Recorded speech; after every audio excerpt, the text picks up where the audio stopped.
मोह मिटाने वाला, हरि दर्श कराने वाला, हरि दर्श कराने वाला, हरि दर्श कराने वाला। हे सुख करने दुख हरणी, हे सुख करने दुख हरणी, हे मधुसूदन के आरती, पापियों को पाप से तारती। भागवत भगवान की है आरती, पापियों को पाप से तारती। मधुर बोल जग पंथ खोल, सर मार्ग बताने वाला, बिगड़ी को बनाने वाला, बिगड़ी को बनाने वाला, बिगड़ी को बनाने वाला। श्री राम यही घनश्याम यही, श्री राम यही घनश्याम यही, श्री राम यही घनश्याम यही, श्री राम यही घनश्याम यही। मधुसूदन की आरती, पापियों को पाप से तारती। भागवत भगवान की आरती, पापियों को पाप से तारती।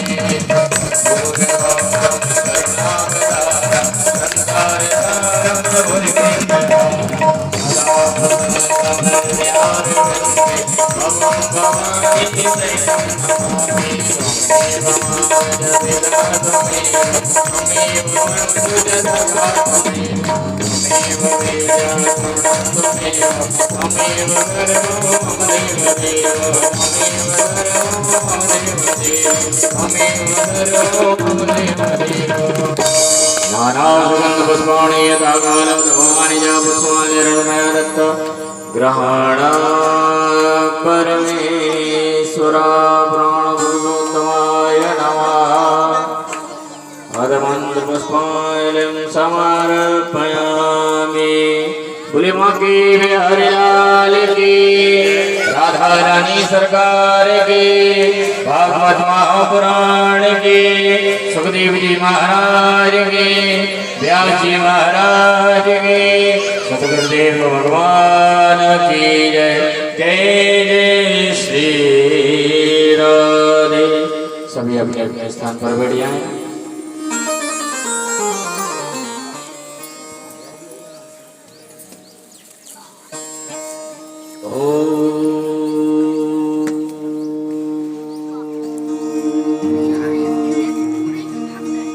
जड़ चेतन जग जीव जत, सकल राममय जान। बंदों शब के पद कमल, सदा जोर जुग पान। भक्ति भक्त भगवन गुरु, शब घरन की, धन्य धन्य रघुवीर। हरियाल की, सच्चिदानंद भगवान की, गंगा माता की, यमुना महारानी की, श्री नर्मदा माता की, उमापति महादेव की, पवन सुत हनुमान के साथ में ये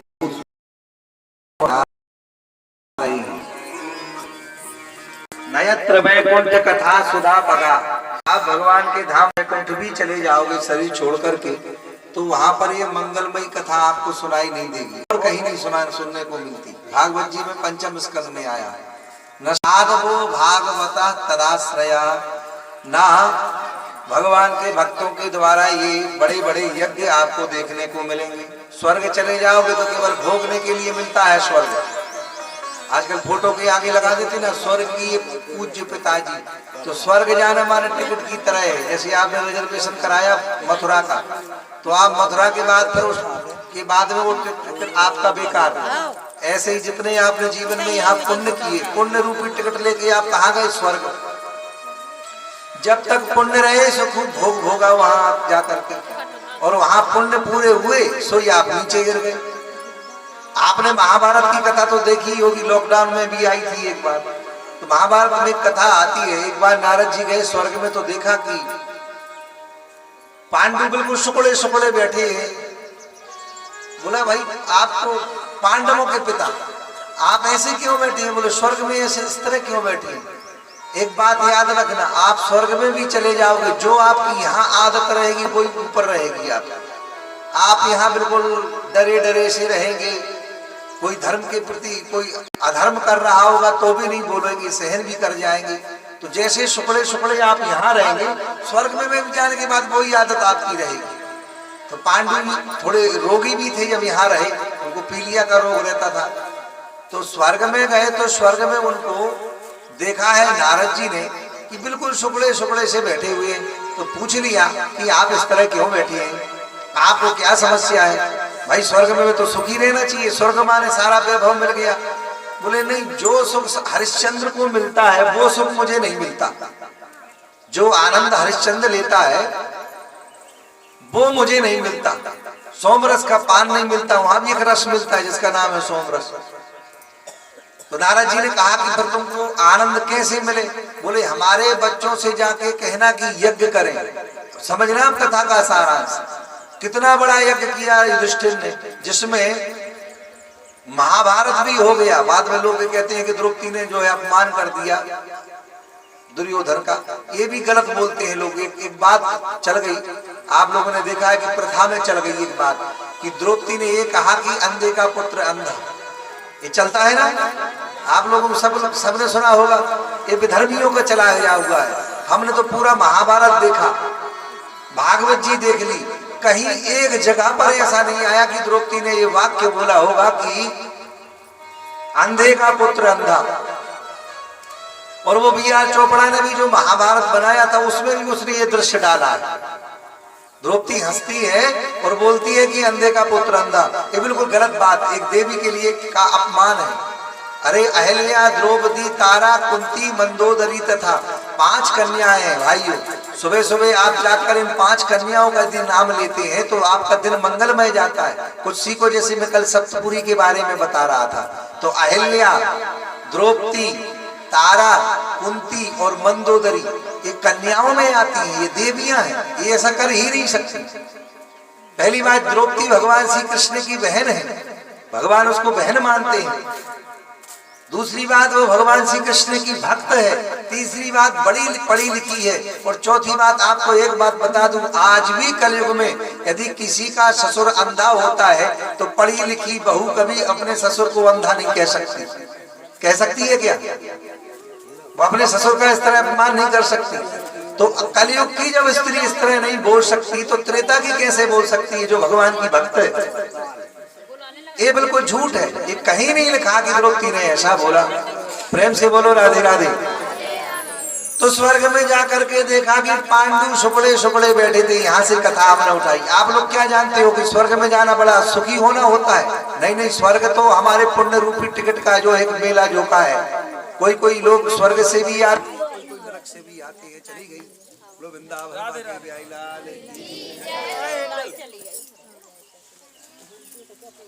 श्री राधे राधे गोविंद गोविंद राधे, श्री राधे राधे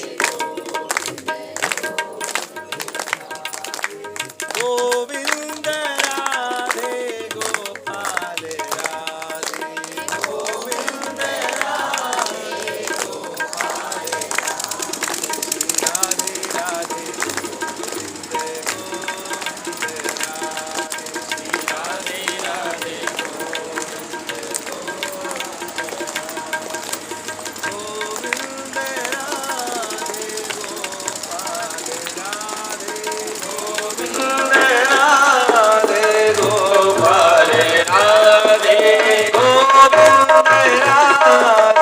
गोपाल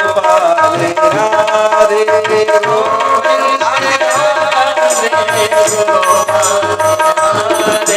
राधे राधे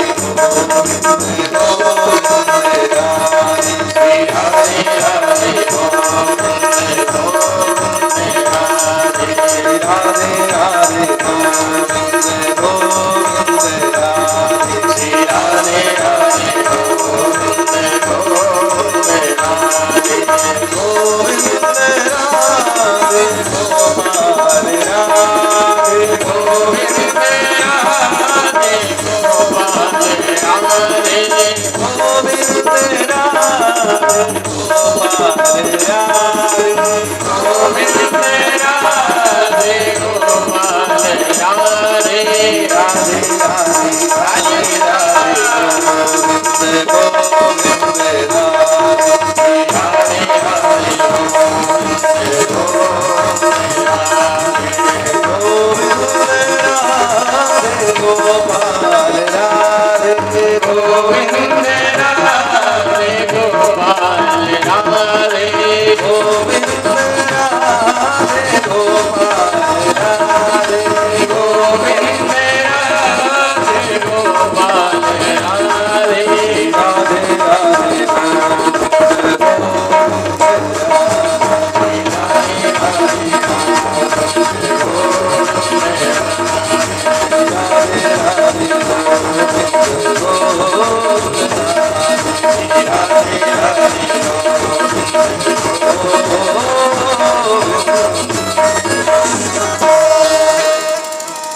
हमारे कहने का तात्पर्य ये है कि मृत्यु लोक से लेके ब्रह्म लोक तक आप किसी भी लोक में चले जाओ, वो मुक्ति नहीं मानी जाएगी।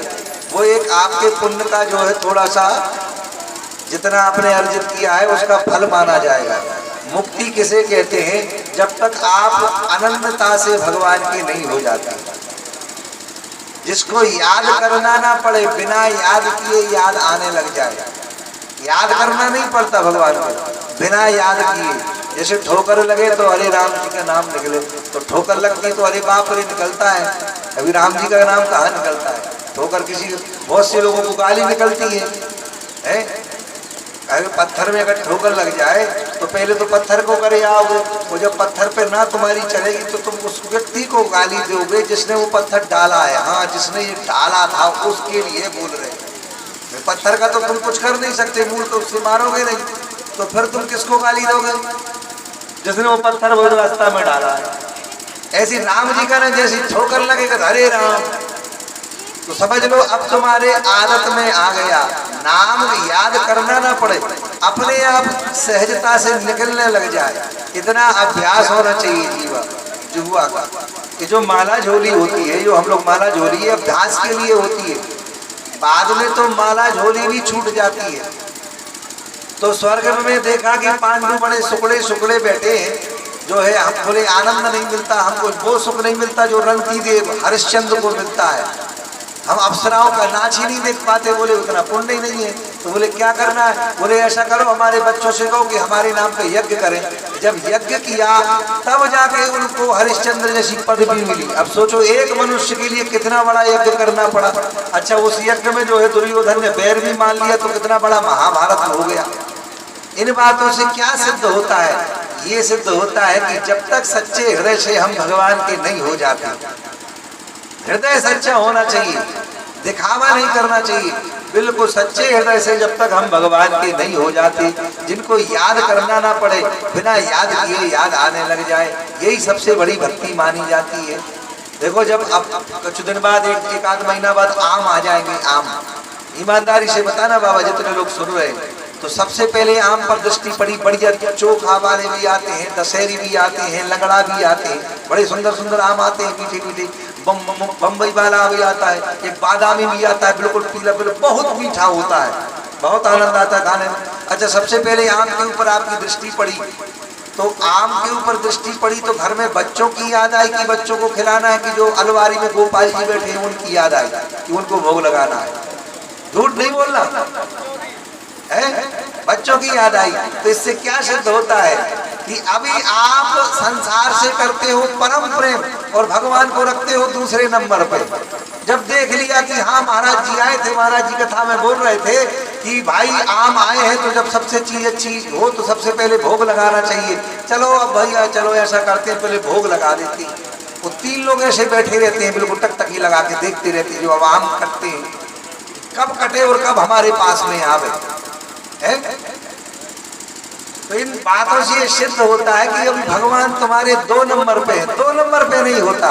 देखो संसार से किया जाता है व्यवहार और भगवान से किया जाता है प्रेम। संसार से व्यवहार किया जाता है, कैसा व्यवहार, जब किसी की नई नई बहू आती है तो एक कुछ आता है वो बयाना जिसको कहते हैं, तो वो पड़ोस वाली बहू को पड़ोस वाली घर में देती है। कुछ आता है कि नहीं, आपने यहाँ आता है। हम तो वृंदावन वाले तो इतना ज्यादा तो हमने नहीं देखा, उत्सवों में लगे रहते हैं हमेशा। उसको कछु कहते हैं, बायना कहते हैं, जो भी कहते हैं। तो फिर वो उसको भेजती है सामने वाली पड़ोसन को, ललता को, कमला को, बिमला को 4 कचौड़ी, 4 पापड़, 4 समोसा। अच्छा वो फिर लिख लेती है कि फलानी की घर से जब उसकी बहू आई तो एक चीज व्यवहार है। देखो संसारी व्यवहार है, लोकल व्यवहार होता है और लोकल व्यवहार करना चाहिए, लोकल व्यवहार करना भी चाहिए। लोकल व्यवहार भी एक संसार में होना चाहिए। उससे ये हो जाता है, भले आपको डायबिटीज हो, आपको मीठा मना किया है, लेकिन आप पूरे मोहल्ला में जब 2-2 रसगुल्ला बांटोगे और आप उसको ना दो जिसको डायबिटीज है, तब भी वो बुरा मानेगा। मानेगा कि नहीं मानेगा? भले उसको डायबिटीज उसको है, फिर भी उसको बुरा मानेगा वो। बोलो वृंदावन बाकी बिहारी लाल की। एक होता है लोकल व्यवहार, तो फिर वो लिख लेती है कि बिमला के यहाँ से आई 4 कचौड़ी, 4 पापड़, बतियां भी बनती हैं, बतियां आई, खुरमा आई और वो बालूशाही भी आई, इनको लिख लेती है। जब उसकी बहू आएगी तो उतना ही देगी, चाहे उसके घर में बेकार हो जाए जितना उसने लिख रखा था। यही होता है ना लोकल। तो संसार से होता है मेरे भाइयों व्यवहार और भगवान से होता है प्रेम। जिन्हीं राम तुम परम प्यारे, तिनके ही शुभ सदन तियारे। संसार से प्रेम होता है और भगवान से परम प्रेम होता है। जिस दिन ये होने लग जाए कि बाजार में सबसे अच्छी वस्तु देखो, रबड़ी देखो, तो भगवान की याद आए कि हाँ हमारे गोपाल जी हैं, हम उनको भोग लगाते तो कितना बढ़िया रहता। तब सोच लेना कि अब भगवान से प्रेम हो गया, अब कथा सुनना हमारा सफल हो गया, अब महात्माओं से मिलना जुलना हमारा सफल हो गया। भगवान को याद करना पड़ता है। अब नहा लिया, बोले अब गोपाल जी भी बैठे, बोले चलो भैया इनको भी नहवा दे। ये तो भगवान 2 नंबर पे रखी है आपने, 1 नंबर पे आपने संसार रखा। इसको भक्ति नहीं कहते। जिन्हीं राम तुम परम प्यारे, तिनके ही शुभ सदन तिहारी। तो भगवान की मंगलमयी कथा क्या है? कल श्री सुखदेव जी महाराज बोले कि हे राजन, बरी आदेश ते प्रश्ना कृतो लोक हेतु अनुपा आत्मविद सम्मताम पुंसाम सोतव्या विशुया परा। आपने जो प्रश्न किया है राजन, ये प्रश्न बड़ा उत्तम है। प्रश्न ये नहीं है कि हम जीवन में आते तो करते क्या है। 100 वर्ष की आयु मेरी, अब तो 100 वर्ष भी पूरे नहीं होते। बहुत से 75 और खींच के कितना 75 ही बहुत है अब तो। 60 65 और अब तो एक चीज और है, वो साइलेंट अटैक जिसको कहते हैं। बोले अच्छे खासे सो रहे थे, आज ही एक ब्याह में चला गया, ज्यादा कचौड़ी कुछ पा लिया होगा, हो सकता है। पता ही नहीं चलता कि गैस बन रही है कि हो क्या रहा है, और बस बैठे बैठे आदमी सबसे बढ़िया। अच्छा होता क्या, जब आदमी मर जाता है एक बार, जब उस जीव को जब चेतना आती है, जब वो शरीर से निकल जाती है जीवात्मा, तो फिर एक बार आकर के वो जब द्वारा उस शरीर में घुसना चाहती है। समझना होता क्या है, विज्ञान क्या है। जब ये शरीर से जो चेतना निकल जाती है, तो जब उसको होश आती है, तो फिर वो शरीर में घुसना भी चाहती है वो जीवात्मा, लेकिन देखती है कि चारों तरफ लोग रो रहे हैं और लोग हमको उठा रहे हैं, खुद को ही उठता हुआ वो देखता है। जब आदमी मरता है तो वो ये देखता है कि अरे क्या हम मर गए। उसको जो ऐसे मरता है ना साइलेंट अटैक वगैरह में, अचानक पत्थर गिर जाए, अचानक मर जाए, कोई ठोकर खा के मरे और बेहोश हो जाता है, तो आधे घंटा बाद में जो भगवान का जो अंश ही तो है वो जीवात्मा, उसको जब चेतना आती है तो वो देखता है कि हम जो है पड़े हुए हैं, और लोग चारों तरफ बैठ के रो रहे हैं। ये खुद ही देखता है वो एक बार, फिर मन मारता है, फिर जबरदस्ती उसमें घुसने की कोशिश करता है, लेकिन प्राण जब तक निकल जाते हैं बार बार घुसने की कोशिश करता है, लेकिन उसमें प्रवेश नहीं कर पाता। और देखता है कि चारों तरफ से लोग हमको ही उठा के ले जा रहे हैं, तब समझ लेता है कि हम अब मर गए, अब हम किसी काम के नहीं रहे। जब तक जीवात्मा रूपी भगवान अंदर थे तब तक कई नाम थे इस शरीर के। कोई फूफा कहता था, कोई मौसा जी कहता था, कोई मामा जी कहता था, कोई चाचा जी कहता था, कोई पिताजी कहता था। अब जीवात्मा निकल गई, भगवान का अंश निकल गया, अब वो कोई काम का नहीं। अब धीरे धीरे धीरे धीरे धीरे चर्मावनंदम दुर्गंधम पात्रम मूत्र पुरीशयो, भागवत में लिखा है। धीरे धीरे धीरे धीरे फिर मक्खी लगने लगती है। फिर छोटे छोटे बच्चे जो अभी तक चाचा मामा फूफा इत्यादि कह रहे थे, वही बच्चा डरने लगते हैं उससे, मरे व्यक्ति से। और दिन में मरे तो जल्दी आदमी ले जाते हैं, रात में मरे तो बड़ी जो है समस्या हो जाती है। अब रात भर उसको रखाना पड़ेगा, रात में तो जलाया नहीं जाता, तो रात भर जो है दूसरी जगह से आता है भोजन इत्यादि। आप लोग ये सब लोग जानते हैं। यही तो दुनिया का सबसे बड़ा आश्चर्य है। यक्ष ने युधिष्ठिर से पूछा प्रश्न, बहुत प्रश्न पूछे महाभारत में। का वार्ता किम आश्चर्यम का पंथा कस्य मोदते, संसार का सबसे बड़ा आश्चर्य क्या है?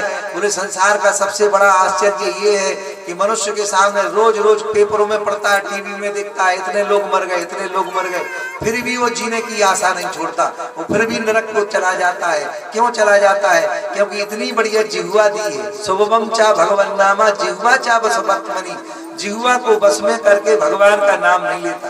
कोई ऐसी घटना घट जाए तो रस, ज्यादातर लोग निंदा में रस लेते हैं कि भगवान के कीर्तन में है? अरे निंदा तो पूछो ही मत महाराज। अगर कोई काम कर रहा हो, कोई घास काट रहा हो तो हंसिया रख देगा बगल में, ओ माता है माफ करना। अगर बर्तन मांज रही तो भले हाथ छवि है, अगर कोई ऐसी बात आ जाए रसीली तो तुरंत बर्तन रख देगी। अच्छा फिर माने बाको गाली देंगे नहीं देंगे? अच्छा हाँ, ऐसे ही होना चाहिए। निंदा में रस लेता है कि भगवान के भजन में? निंदा में ज्यादा लोगों को रस आता है। कोई घटना घट जाए, हाँ घट गई कोई बात नहीं, भगवान की कृपा है। ऐसे ही भगवान का नाम लेने में रस, जैसी निंदा में। पर अग सुनहि सहस दर्श काना लिखा है, पुनि प्रणवं पृथुराज समाना, पर अग सुनहि सहस दर्श काना। एक राजा हुए पृथु, भगवान ने कहा वरदान मांगो, तो पृथु राजा कहते हैं कि हे प्रभु ऐसा करो 10,000 कानों की शक्ति दे दो हमको। बोले क्यों? बोले 2 कानों से तृप्ति नहीं होती आपकी कथा सुनने में, मुझे 10,000 कान दे दो। अच्छा, उसके विपरीत दुष्ट होता है, हर चीज का विपरीत है। जैसे अभी हरे हरे धना आ रहे हैं ना फल वाले, कितने स्वादिष्ट लगते हैं, उसके एक विपरीत एक कीड़ा होता है काला सा, इतना बदबू मारता है, वो बरसात में होता है। उसके विपरीत है कि नहीं? बस ऐसे संतों के विपरीत दुष्ट होते हैं।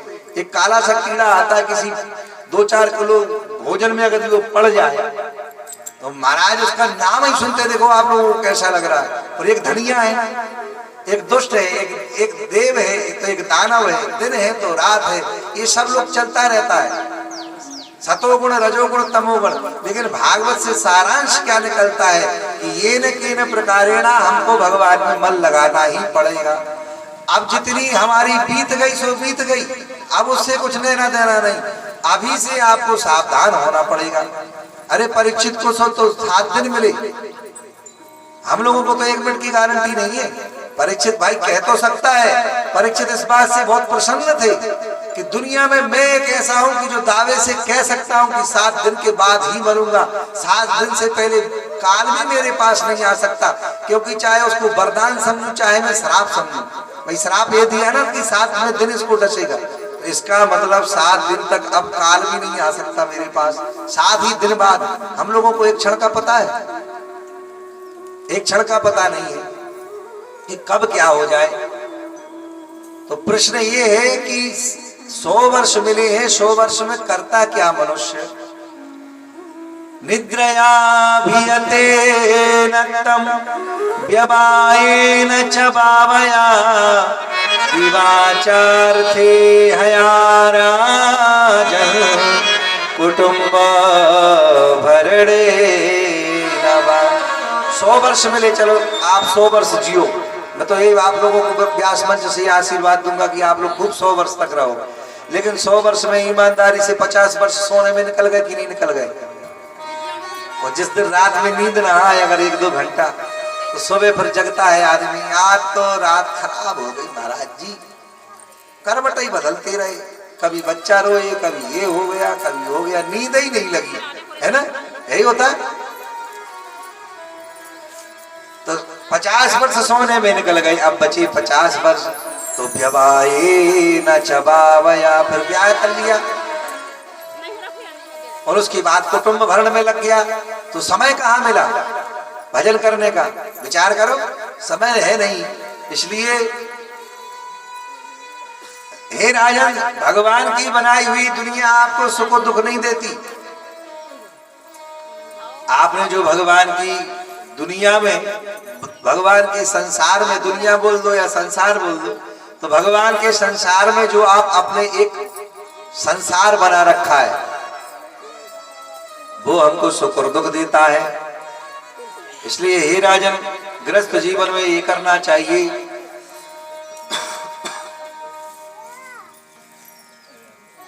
किसी भी तरह भगवान के चरणों में मन लग जाए। श्वास श्वास में कृष्ण भज, वृथा श्वास जन खोय, ना जाने या श्वास की आबनि होए ना हो। प्रत्येक श्वास में भगवान का नाम स्मरण। तो सांस लेते, अभ्यास की बात है भाई, सांस तो सब लेते हैं। तो जब शिव पुराण में हमने मंत्र पढ़ा, जब हम ऊपर की तरफ खींचते, पहले तो ऊपर ही खींचते, फिर छोड़ते, फिर खींचते, फिर छोड़ते हैं, धीरे धीरे उस श्वास पर अपना मन केंद्रित करो। बता रहा हूं, एक विधि बता रहा हूं, आप करो या ना करो, वो आपकी श्वास जब ऊपर को जाए तो मन उसमें लगाना, कहा ऊपर को जा रही है, तो जब ऊपर को जावे तो रा, और जब नीचे को जावे, जब छोड़ो तो धे, रा धे, अथवा रा म रा म रा म। मनुष्य के जन्म लेने का उद्देश्य क्या है, फल क्या है, जानते हो? हम मनुष्य बने तो क्या खाना पीना, केवल खेती में जो है मेहनत करना, यही उद्देश्य है, यही फल है हमारे शरीर का? हमारे शरीर का फल क्या है? तो हे राजन, हमारे शरीर का एक ही फल है कि जब हम मरने लगे तो भगवान नारायण की याद आ जाए। ये अपनी तरफ से नहीं बोल रहे हम। जन्म लाभा पराम पुंसाम अंते नारायण स्मृति, अंत में नारायण भगवान की स्मृति आ जाए, जो आपका इष्ट है। हे कृष्ण कह के मरो अथवा हे राम कह के मरो, आता नहीं है जल्दी। आपको क्या समझते हो आप, जल्दी आ जाएगा? वो एक आपने चौपाई सुनी होगी, जन्म जन्म मुनि जतन कराही, अंत राम कहीं आवत नाही। इसके 2 अर्थ है। जन्म जन्म में महात्मा अभ्यास करते हैं और अंत में राम कह के फिर आते नहीं। अंत राम कही, अंत में फिर वो राम कहते, फिर संसार में आते नहीं, पहला अर्थ। और दूसरा अंत, जन्म जन्म मुनि जतन कराही, अंत राम कही आवत नाही। जन्म जन्म तक जतन कराते हैं, फिर भी इतना अभ्यास नहीं बन पाता कि अंत में राम नाम बोल पावे। 2 अर्थ है, वास्तव में नहीं आता। मैंने एक बिल्कुल घटना ऐसी सुनी एक महात्मा के द्वारा कि एक बुढ़िया मैया थी, मरने वाली थी, जीवन में भजन अजन तो किया नहीं, तो चारों तरफ लोग बैठी, अच्छी खासी बोल रही थी। डॉक्टर ने कहा कि बहुत से बात 15-20 मिनट है, और ये भैया जिसको बात पूछना हो, बैंक के लॉकर फोकर और जो है चाबी फाबी और जो बैंक का अकाउंट एटीएम जो भी चलता है, खेती पाती, जो पूछना जल्दी जल्दी पूछ लो। घर कोने सब ने पूछ लिया। उसके बाद में एक सज्जन आए, कहा मैया ऐसा करो, राम राम बोल। बोले बेटा राम राम, अब ऐसा राम राम तो बोल ही नहीं। बोले मैया राम राम बोल, तो बोले बेटा बोल वो ना आवे। अरे माता राम राम बोल। बेटा मैं ना बोल सकती। तो एक पढ़ा लिखा व्यक्ति खड़ा था, उसने सोचा उल्टा पूछेंगे, हम ये कहेंगे कि तुझसे क्या बोलना नहीं आता, तो ये कहेगी राम राम नहीं बोलना आता, तो राम राम तो मुख से किसका निकल ही जाएगा। तो उसने उल्टी तरफ से बोला कि मैया तुझसे क्या बोलना नहीं आता। तो बोली बेटा जो तू बोला वो चाहे वो ही ना बोल वो आगे। ऐसा कह के मर गई, नहीं आता। आप